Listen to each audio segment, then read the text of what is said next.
음, 오늘은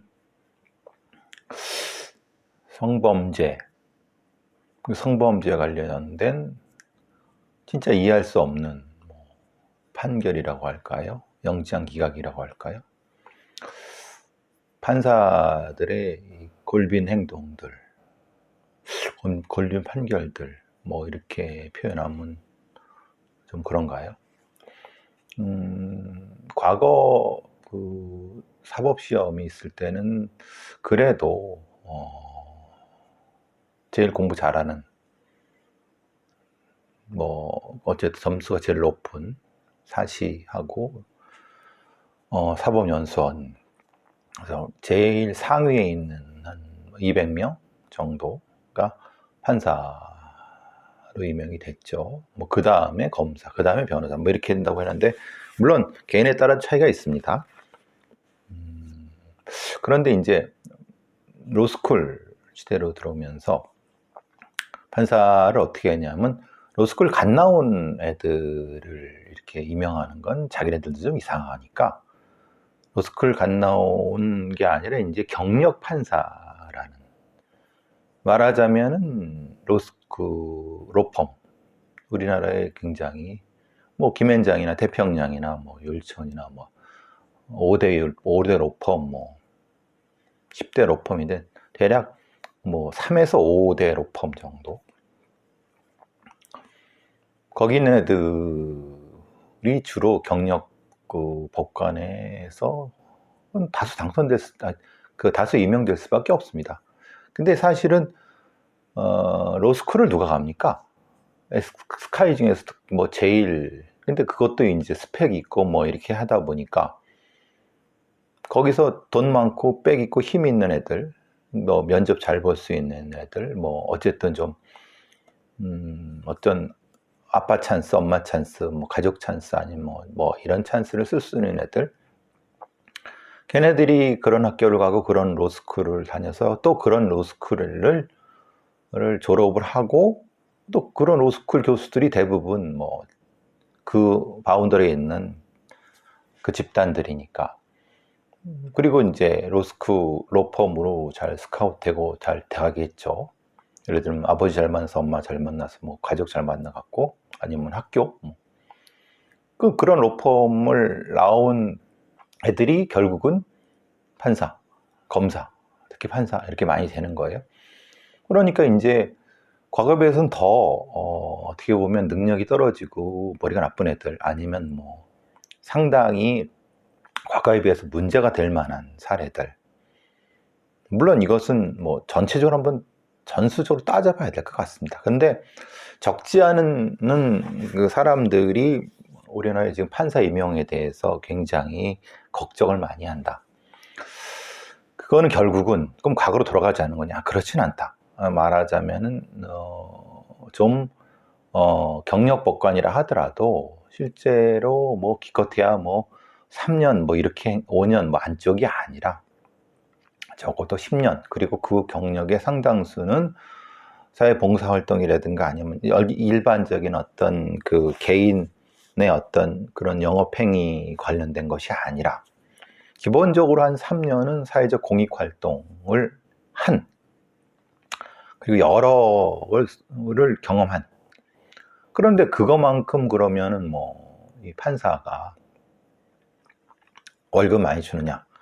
월급 많이 안 주더라도 그만큼의 자긍심이 있고, 그러려고 하면 실제로는 이런 임용체제가 아니라, 이거는 이제 흔히 말하는 적어도 법원장은 선출직, 선거를 통해서, 그리고 적어도 국회라든가 이런 데의 전문가 집단이나 이런 데의 공청회를 또, 그러니까 국회의원들이 아닌 국회의원들로부터 이렇게 추천을 받은 풀이 있는 사람들로부터의 공청회 이렇게, 그리고 그 중에서도 일부는 다 선출직으로 할 수 없으니까 적어도 일정 정도의 자격이 공개적으로 돼서 공개적으로 이렇게 공청회를 통해서 공개될 수 있는, 이렇게 채용이 돼야 되는 것이 아니라 지금처럼 과거에는 너무 엘리트, 지금은 약간 엘리트 같은데 바보들, 저기 가족 찬스, 아빠 찬스, 엄마 찬스 있는 애들, 그런 걱정이 좀 듭니다. 특히 이제 유전무죄, 무전유죄 판결들, 로펌, 그 정도 로펌을 다니고 그러면 로펌의 인맥, 걔네들의 일종의 후가 내부 같은 것들을 어떻게 방지할 것인지 전혀 방지 못합니다. 제가 한번 읽어드릴게요. 뉴스원에 나온 기사인데, 성기를 노출한 전과 10일범입니다. 성추행 범죄자예요. 얘가 영장이 기각됐어요. 물론 늘 말씀드린 것처럼 저는 불구속 수사, 불구속 재판이 원칙입니다. 그런데 단 피해자한테 보복을 할 수 있는 그래서 증거를 왜곡시키거나 공포를 이렇게 조장할 수 있는 그런 경우는 이거는 당연히 구속이 돼야죠. 실제로 구속이 되지 말아야 될 사람들은 구속시켜버리고, 제가 엊그제 지난주에 그 보이스피싱 중간책 그 얘기를 했지만, 이제 오히려 그런 사람들은 구속돼서, 아니 불구속 상태에서 수사 재판 받아야 되는데, 그래서 이게 뭐냐 도대체. 이게 의정부지법 지난 29일 지난달 의정부지법 고양지원 김모 부장판사라는 사람이 있네요. 성추행 스토킹 혐의를 받는 A와 B에 대해서 구속영장을 기각했는데, 그 A라는 50대 남성입니다. 근데 얘가 27일 날 고양시 일산의 한 식당에 술을 마시다가 식당 주인을 강제로 추행하려고 했나 봐요. 그래서 근처에 있던 그 식당 주인의 남편이 제지하자 소주병으로 막 난동을 부리고 자기 바지를 내려가고 성기를 노출시키는, 심각하죠. 이건 근데 가위를 집어들어갔고 또 위협 행동, 식당 주인을 밀쳐 넘어뜨렸으니까 당연히 폭행. 현행범 체포됐어요. 그리고 이튿날 구속영장을 신청했어요. 당연히 검찰도 이 정도면은 이놈이 전과 10일범이에요. 그리고 바로 1년 전에 범죄로 인해 집행유예 기간이었어요.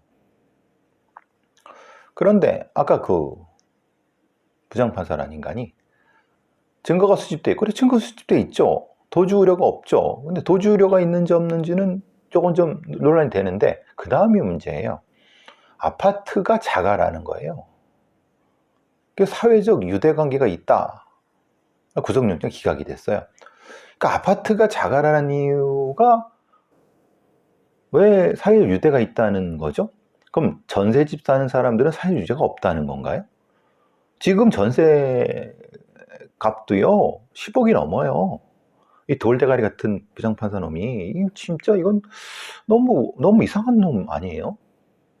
그러니까 아파트가 자가로 소유에 있어서 사회적 유대관계가 이게 논리적으로 무슨 논리인지 모르겠네. 그 다음에 스토킹 피의자한테도 똑같은, 얘는 30대인데 옆 건물에 사는 피해 여성을 지속적으로 스토킹했어요. 7월부터 11월 한 넉 달 동안. 근데 얘는 또 똑같이 사회 유대가 있고 부모의 도움을 받고 있다. 이제 피해 여성의 주거지와 이사를 했다.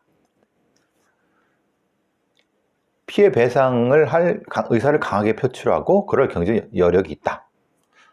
자, 스토킹 관련된 범죄는 부모와 관련이 없어요. 부모가 있어도 스토킹을 하는 거예요. 그리고 이 스토킹을 부모가 제어할 수 있다라고 생각을 하는 거잖아요. 그런 바보 같은 돌대가리 같은 그런 생각이 어디 있습니까? 그럼 전체적으로 스토킹이라는 범죄에 대해서 이 판사에는 전혀 이해가 없다는 거예요.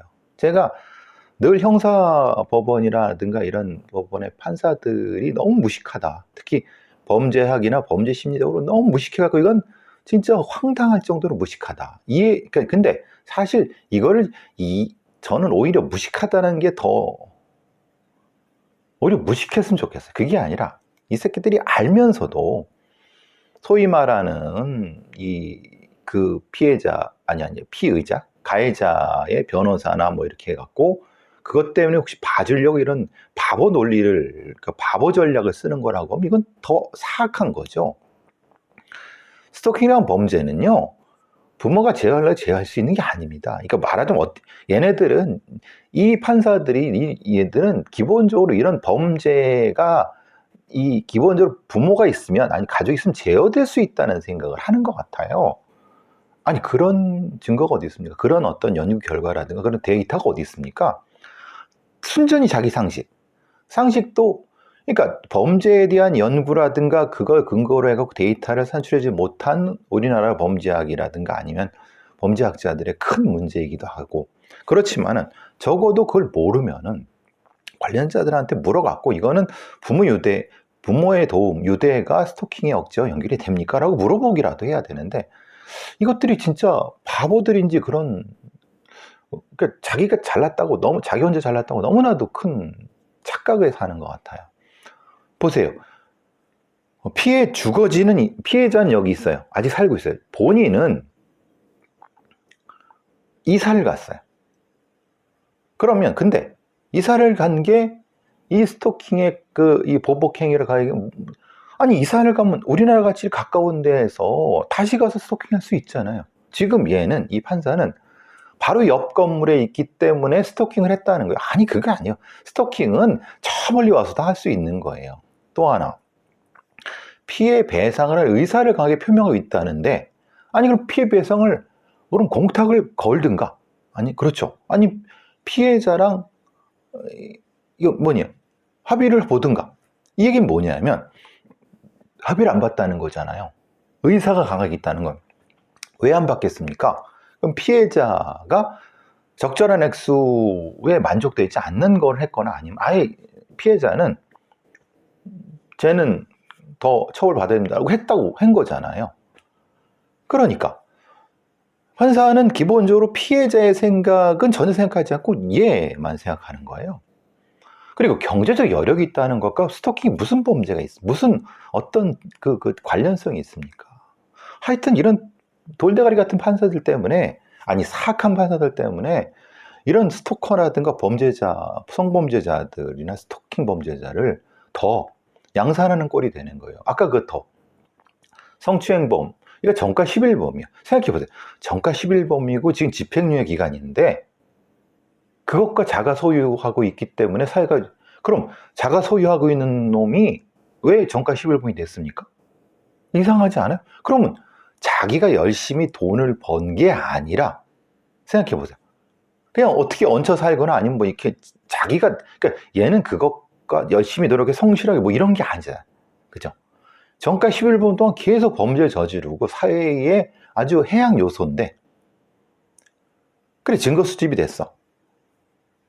근데 다시 말씀드리는 아파트 자가는요, 쉽게 등기만 올리면 되잖아요. 거기 대출 받고 이렇게 하면은, 생각해 보세요.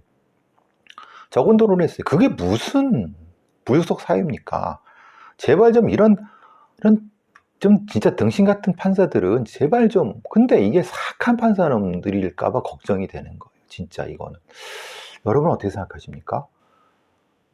그럼 이 이자들에 의한 피해자들이 얼마나 공포에 떨고 있습니까? 피해자 생각은 전혀도 안 하고. 그러니까 영장 전담 판사도 제발 좀 그럼 자격을 좀 검증을 좀 했으면 좋겠다는 생각이 들어요. 그리고 정확히 영장이 기각되면 이제 법을 바꿔야 되겠죠. 영장 기각의 내용을 쭉 쓸 수 있도록 하는.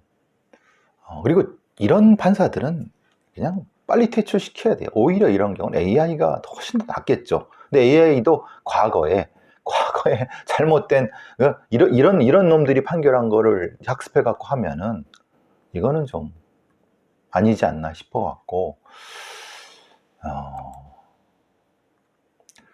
이 비슷한 판결입니다. 이게 10대부터 5년간 불법 촬영을 일삼은 20대가 있어요. 5년 동안 10대 후반부터 이렇게 되겠죠. 집행유예를 선고했어요. 10대 때부터 5년간 여성의 신체를 불법 촬영하고 성착취물을 구매, 소지한 20대. 있어요. 춘천지법 원주지원의 아청법, 성착취물 제작 배포 소지, 성폭력 처벌보상, 카메라 등 이용 촬영죄. 징역 3년에 집행유예 4년이에요. 얘는 16살 때부터 2020년 재작년까지 무려 5년 동안 무음 카메라를 통해서 계속 진짜 뭐 여기선 125차례를 찍었다고 하는데 실제로 그건 그보다 훨씬 더 많겠죠. 그리고 이런 것들을 다른 사람한테도 전송했어요. 그러니까 돈이 목적이거나 아니면 다른 어떤 이유 때문에 이런 걸 했겠죠.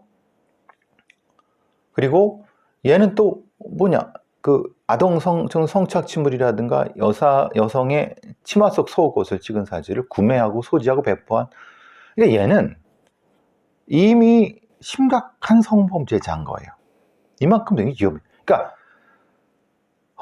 그리고 이제 마지막에 잡힐 때는 10대 여성을 15분간 51차례를 촬영하다가 경찰에 압수가 됐어요.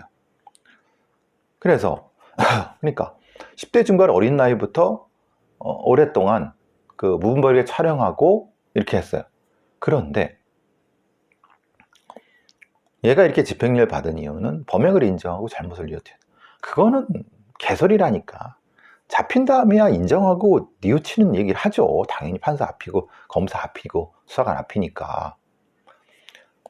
결국은 뭐냐면 얘는 영리 목적이 아니고 공탁을 했다, 형사 공탁을 했다는 거예요. 그것도 일부. 또 형사 공탁 감형이고 영리 목적으로 한 것은 아닌 것으로 보인다는 것도 뭡니까? 얘는 배포도 하고 구매도 하고 소지도 했는데. 그러니까 이런 범죄자들이 얼마나 위험한지를 판사들이 전혀 모르는 거예요. 전혀 무지해요. 이런 놈이 그러면 집행유예 기간 동안 제가 장담하건대 100% 이 새끼는 똑같은 짓 저지릅니다. 그러니까 대한민국이 진짜 강간범들 천국이고 성범죄자 천국이라는 말이 결국은 이런 판사나 이런 자들 때문에 이게 더 확대되는 거 아닌가라는 생각이 들어서 너무나도. 그리고 또 이 황당한 판결이 있죠. 그러니까 잠든 약혼녀 여동생을 성폭행을 했어요. 1심은 7년형이 받았는데 2심에서는 3년에 감형됐어요. 그러니까 되게 웃기죠. 1심은 그래도 7년 정도 나왔으니까 그래도 꽤 나왔다고 보는데, 그죠? 근데 그렇게 나온 이유가 친족관계 강간, 준강제 추행이에요. 그러니까 술을 마신 뒤에 잠이 든, 그러니까 아마 이거를 술 마신 뒤에 잠이 들었겠습니까? 아니면 술을 먹여갖고 잠이 들겠습니까? 그죠? 그럼 술을 마시게 해갖고 잠든 자기 약혼 여동생을 강간한 거잖아요. 뭐 이런 쓰레기 같은 새끼들을. 어쨌든, 그리고 근데 이놈은 또 그걸 또 부인을 했어요. 강제추행은 인정하고 강간은 부인했어요. 어쨌든 여러 가지 피해자, 그리고 사건 직후에 피해자와 피고인이 나눈 대화 같은 게 또 유죄는 뭐 명확하잖아요. 2차 가해도 일으켰고 계속 뭐 그렇겠죠. 피해자 진술을 번복하도록 강요했겠죠. 그런데 7년밖에 안 주는 거예요. 근데 이게 왜 7년밖에 안 줬겠습니까? 이제 가족 사이에 있는 부분이기 때문에 7년밖에 안 준 거죠. 근데 여기서는 더 문제가 2심이 더 문제입니다. 2심 재판부는 피고인과 피해자가 친족관계가 아니라고 판단하는 거예요. 말하자면 혼인관계가 아니죠. 왜냐하면 약혼녀니까. 그러니까 약혼녀를 부부라고 인정할 사실 약혼녀는 부부가 아니죠.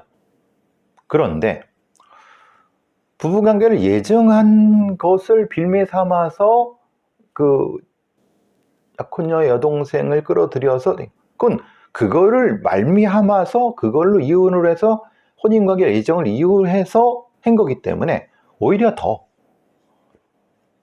처벌을 더 받아야 되는 거 아닌가요? 그런데 이 판사 애들은 되게 엄격하게, 그러니까 친족관계 내의 그 성범죄는 강하게 처벌하고 그냥 강간은 적게 처벌한다, 이렇게 된 거예요. 근데 맥락상 이건 다 연결되는 거잖아요. 그러니까 얘들이 보는 입장에서는 법의 조문을 조각조각 내서 이렇게 붙여버려 갖고 결국은 낮으니까 일반 강간에 3년이에요. 근데 일반 강간이라 하더라도 얘가 굉장히 2차 가해부터 시작해서 심각하게 그 피해자를 협박하고 회유하고 이렇게 됐어요. 근데 또 여기서 문제는 그거죠. 뒤늦게 피해자와 합의하고 사실 피해자가 처벌분을 왜 그랬겠습니까? 가진 지랄을 다 했죠. 강간 피해자에 대해 가진 가해자가. 그러니까 이걸 또 이제 이게 참 이런 식의 재판과 이런 식의 형량 설정 때문에 강간범들 천국이다. 천국 진짜. 강간범들한테 천국인 나라입니다. 이런 쓰레기들을 방치하는 판사들은 뭐 하는 놈들입니까? 그리고 적어도 우리의 법체계 자체가 가족이라고 봐주고 또 가족 안에 친족 관계라서 또 엄하게 처벌했다고 하지만 사실은 기껏해야 7년. 그런데 7년이면요 실제로는 5년이면 나옵니다. 그리고 실제로 이제 3년이니까 이건 한 번 더 나가면은 3심에서는 더 뭐 집행유예까지는 아니어도 그러니까 이제 물론 이게 되겠죠. 근데 나라 꼬락꼬락선, 한국의 사법체계가 꼬락선이가 아주 개판입니다. 이게 진짜. 근데 이제 이거 하나 보시면 성범죄만이 아니라 우리 판사들이 워낙 이 돌대가리들 많고 사실은 너무나도 이 가해자 편이라는 걸 금방 알 수 있습니다. 2023년, 2019년 두 차례 음주운전 적발한 놈이에요. 2번이나 이제 사실은 3번이죠. 아니, 그러니까 이게 그렇죠. 그런데 사실 때는 집행유예를 받았어요. 근데 왜 그러느냐 했더니 얘가 배우자의 불륜으로 이혼을 해서 심적 고통이 크고 어린 자녀와 노모를 부양하고 있기 때문이라고 해요. 자, 여러분 어떻게 생각하시는지 모르겠어요. 그러니까 얘가 징역 1년 8개월에 집행유예 2년을 선고받았는데 이러면 이전에도 음주운전을 했죠. 근데 요번에 음주운전 한 거는 혈중 알코올 농도가 0.201이에요. 그건 만취예요. 완전 떡이 된 거예요. 떡이. 그리고 운전을 했다는 거예요. 그러니까 이거죠. 이 판사의 생각은 이거죠. 배우자 불륜 때문에 스트레스가 많아서 운전했을 것이다 라고 생각하는 거죠. 그럼 배우자 불륜 때문에 스트레스 많은 사람의 상당수가, 적지 않은 수가 그러면 음주운전을 했겠네요. 이것도 전혀 이 판사놈의 뇌피셜이죠. 생각해보시면 말 같지도 않은 소리예요. 봐줄 걸 봐줘야지. 지금 사회적으로 아니면은 0.2 정도 만취해가 그 사람한테 진짜 그놈한테 치여갖고 사람이 죽거나, 응? 불구가 되거나, 장애인이 되거나, 누가 책임질 겁니까? 그리고 이렇게 2자녀와 노모를 부양해 온 사제. 2자녀와 노모를 부양하려고 했으면은 이렇게 이 짓을 하지 말았어야죠. 그러니까 엄벌을 내려야 되는데 이게 처음이면 몰라요. 처음이면 혹간 그럴 수도 있죠. 근데 이놈은 이전에도 음주운전 잡았어요. 그러니까 어떤 사람들은 이 판사가 그래도 좀 많이 그러니까 좀 그래도 인간적인 정이 서러는데 그놈의 인간적인 정 때문에 실제로 많은 음주운전자들이 그걸 빌미 삼아서 또 음주운전하는 거예요. 2번, 3번, 4번 엄청나게 많습니다. 그러니까 세상의 상식과 얼마나 동떨어져 있는지를 금방 알 수 있는 사례가 바로 이런 사례들입니다.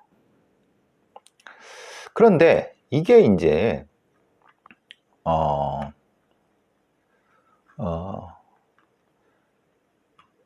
이런 것도 어떻습니까? 전자발찌를 차고도 10대 청소년 성매수하려고 한 40대 성범죄자한테 1심에서 벌금 2천만 원이에요.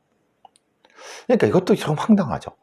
이놈은 강간 등 성범죄를 저질러서 20년간 일시추적 장치 부착했는데 그걸 못 참고 당연히 못 참죠. 이런 애들은 당연히 이 성범죄에 대한 이미 중독이 돼 있기 때문에 그 채팅 금지 말하자면 준수사항을 어긴 거예요.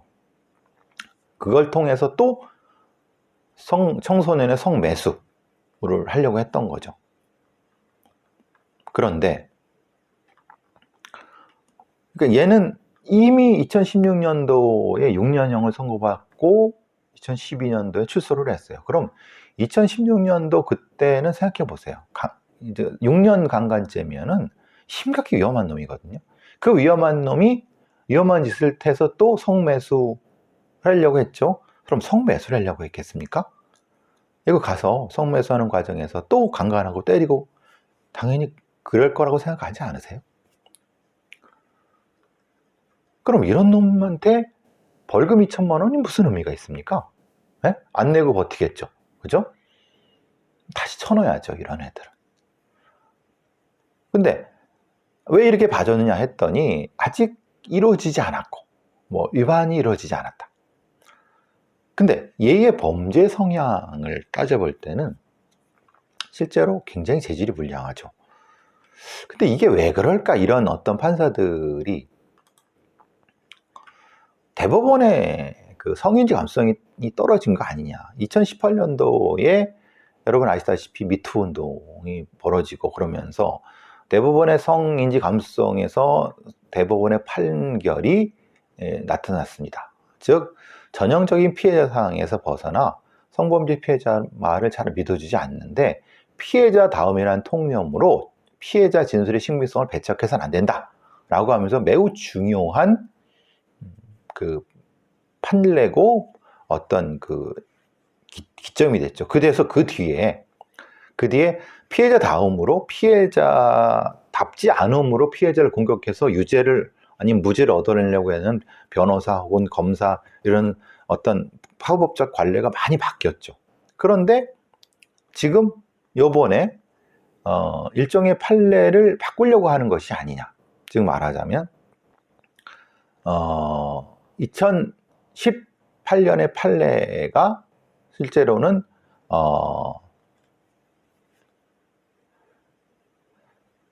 아무래도 그 판례를 조금 바꾸려고 하는 것이 아니겠느냐라고 새 판례는 성범죄 피해자 진술의 증명을 제한 없이 인정해야 하거나 그에 따라 해당 공소사실을 무조건 유죄로 판단해야 한다는 의미는 아니다 라고 얘기를 한 거죠. 그러니까 2018년도의 판례를 다시 해석하면서 그거 자체가 성범죄 피해자들의 진술 자체를 무조건 유죄로 판단은 사실은 2018년도에 그 판례는 무조건 유죄로 한다는 게 아니었어요. 기존에 피해자다움을 공격하면서 성범죄 피해자들을 피해자답지 않다고 공격하면서 유죄나 무죄를 받으려고 그런 어떤 상황을 바꾸려고 하는 거였죠. 그래서 피해자 진술만이 유죄 증거가 되는 경우에 피해자 진술의 신빙성을 인정하더라도 피해자의 주장을 배척하기에 충분하지 않다면 피고인의 이익을 판단해야 된다. 라고 하는, 뭐, 어떻게 되게 당연한 겁니다. 그런데 이 당연한 말을 왜 강조했느냐? 결국은 이렇게 당연한 말을 강조하니까 결국은, 이 대법원이 결국은 조금 더 다른 어떤 입장을 가지는 거 아니냐라고 해갖고 오히려 어떤 성범죄 피고인들, 범죄자들을 변호하는 변호사들이라는 그쪽은 너무 막 들썩갖고 막 들썩수석 한다고 합니다. 글쎄요. 어떻게 될지 모르겠지만은 상당 부분 지금 뒤로 가는 건 맞는 것 같습니다. 이 여러 가지 상황 자체가 대법원도 보수화되고 있고 상당히 아까 지금 제가 말씀드린 여러 그 판사들의 영장 관련된 판사들의 그 기각 사유라든가 판결 이런 것들을 보면은 우려를 금할 길이 없습니다. 최소한 적어도 명확한 그리고 증거에 입각한 판결 그리고 적어도 과거에 피해자 다음으로 답지 않음으로 공격하는 그런 것들에 대한 이런 추세가 좀 걱정이 되는 부분이 있습니다. 아무래도. 근데 그래서 이런 거를 분명히 피고인 변호사들은 아주 적극적으로 이용할 텐데 걱정스러운 마음이 있어서 한 말씀 드려봤습니다.